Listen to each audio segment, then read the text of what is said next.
Hi friends, இன்றைக்கி இந்த வீடியோவில் கிச்சனுக்கு தேவையான யூஸ்ஃபுல் டிப்ஸை பற்றி கொஞ்சம் பார்க்கலாம். நம்ம வீட்டில் எல்லாருமே இந்த மாதிரி லைட்டர் யூஸ் பண்ணுவோம். நம்ம அடுப்பு பக்கத்திலே வைக்கிறதுனால தாளிக்கும் போது அப்போ அந்த எண்ணெய் பிசுப்பெல்லாம் அதில் பட்டு அதை தொட்டு பார்க்கும்போதே நமக்கு ஒரு மாதிரி பிசுன்னு ஒட்டும். இதை நம்ம தண்ணி வச்சு க்ளீன் பண்ண முடியாது. அதனால நம்ம எப்போவும் யூஸ் பண்ணுற இந்த கோல்கேட்டை கொஞ்சமாக எடுத்து இப்படி அது மேலே நல்லா ராவி விட்டுச்சு. இந்த மாதிரி நான் ராவுற மாதிரி ராவிக்கோங்க. ராவிட்டு ஒரு 2 நிமிஷத்துக்கு அப்புறம் ரொம்ப நேரம் காய வைக்கக்கூடாது. அப்புறம் அது ரொம்பவே ஒட்டி பிடிச்சிரும்.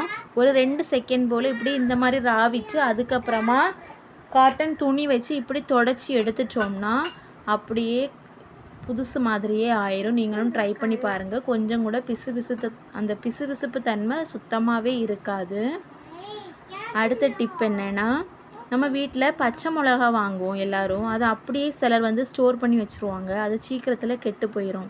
அதுக்கு என்ன பண்ணலான்னா, பச்சை மிளகாவில் இருக்கிற அந்த காம்பை தனியாக எடுத்துட்டு இந்த மாதிரி ஸ்டோர் பண்ணோன்னா ரொம்ப நாளைக்கு பச்சை மிளகா இருக்கும். அதுக்கப்புறம் இந்த மாதிரி நெயில் கட்டர் எல்லார் வீட்லேயுமே இருக்கும். நம்ம வாங்கி கொஞ்ச நாள் நல்லாவே ஒர்க் ஆகும். அதுக்கப்புறம் பார்த்தா சில நேரம் அது நகத்தை வெட்டுறதுக்கு ரொம்பவே கஷ்டமாக இருக்கும்.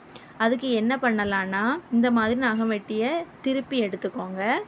திருப்பி எடுத்ததுக்கப்புறமா அந்த 2 முனைக்கு நடுவில் இருக்க அந்த கேப்பில் இந்த மாதிரி கத்தியை உள்ளாடி விட்டு நல்லா ஒரு 5 நிமிஷம் 2 சைடு முனையிலையுமே படுறது மாதிரி இந்த மாதிரி ராவுங்க.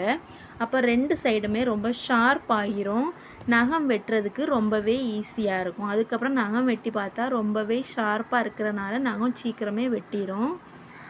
நீங்களும் ட்ரை பண்ணி பாருங்கள். அடுத்த டிப் என்னென்னா, நம்ம வீட்டில் இந்த மாதிரி வத்தல் காஞ்ச மிளகாய் நல்லா வறுக்கும்போது வீட்டில் எல்லாருக்குமே தும்மல் வரும். அதுலேயும் வயசானவங்க இருந்தால் ஐயோ பெரிய பிரச்சனையாகவே அது மாறிடுங்க. அதுக்கு அந்த நெடி வராமல் இருக்கிறதுக்கு என்ன செய்யலான்னு பார்க்கலாம்.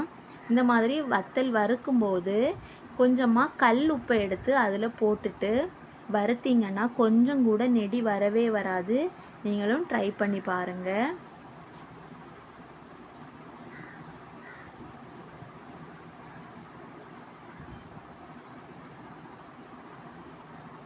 அடுத்த டிப் என்னென்னா, நம்ம லைட்டர் சில நேரம் பக்கத்துலேயே வச்சுருக்கனால குக்கர்லாம் வைக்கும்போது குழம்பு ஏதாவது அப்படியே பொங்கி வழிஞ்சுதுன்னா அதில் உள்ள அந்த ஈரப்பதம் லைட்டருக்கு உள்ளாடி போயிட்டுனா அது சில சமயம் ஒழுங்காக ஒர்க் ஆகாது. அதுக்கு என்ன பண்ணலான்னா, நம்ம அடுப்பில் சமைச்சு முடிஞ்சதுக்கப்புறம் அந்த பர்னர் சூடாக இருக்கிற நேரத்தில் அந்த லைட்டரோட அந்த மொனப்பகுதி அந்த பர்னர் மேலே இருக்கிற மாதிரி அந்த சூடாக இருக்கிற அந்த இதுலேயே அப்படியே வச்சிட்டிங்கன்னா அந்த ஈரப்பதம் எல்லாமே போயிடும். அதுக்கப்புறம் லைட்டர் நல்லாவே ஒர்க் ஆகும். நீங்களும் ட்ரை பண்ணி பாருங்கள்.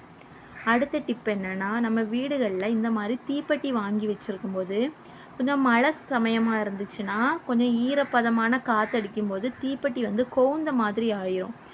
இதை அடிக்கும்போது தீ பிடிக்கவே செய்யாது. அதுக்கு இந்த மாதிரி கொஞ்சம் அரிசியை எடுத்து அந்த தீப்பெட்டிக்கு உள்ளாடி போட்டு வச்சிங்கன்னா அந்த அரிசி ஈரப்பதம் எல்லாத்தையுமே உறிஞ்சி எடுத்துரும். தீப்பெட்டியும் நல்லாவே ஒர்க் ஆகும்.